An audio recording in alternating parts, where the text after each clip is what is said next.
जय मिथिला जय मैथिली पर एगो कोहबर गीत सुनबै छी, सुने जाय जाओ। प्रणाम सब गोटे के। एकेरे पलंग से जपिया संग सुतलो, हाड़ मोड़ गेल हेराई कोठे घर कोहबर, हाड़ मोड़ गेल हेराई है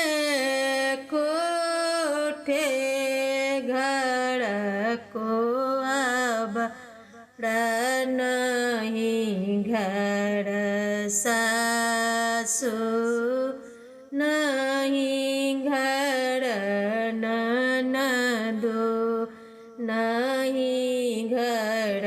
सासु छेली नहीं घर ननदो। आही प्रभु लेलहु चोराई कोठे घर कोहबर, आही प्रभु लेलहु चोराई कोठे घर कोहबर, एकेरे पलंग से जपिया संग सुतलो, हाड़ मोड़ गेल हेराई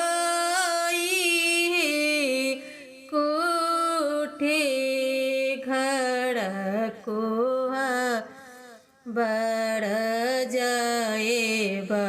पूरब देश करब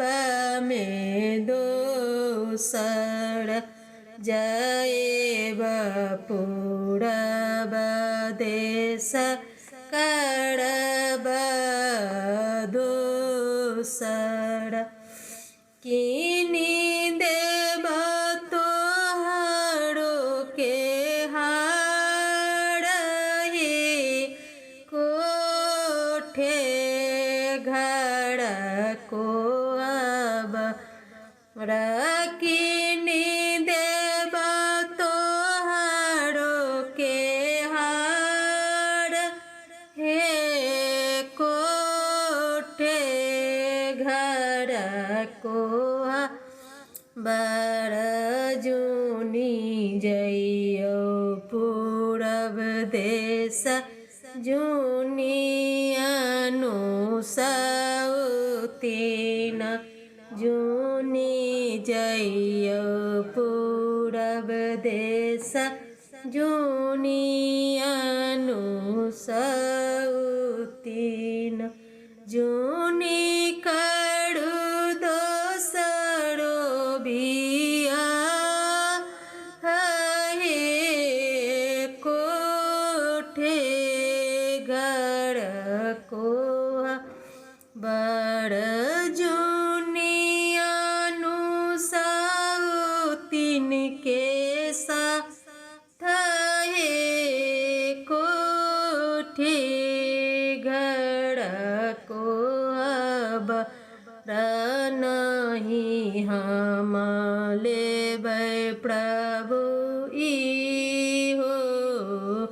हाड़, जूनी दियो सौतीन के साथ हे कोठे घर कोहबर, जूनी दियो सौतीन के साथ हे कोठे घर कोहबर, हाड़ भेटल हमर हे कोठे घर को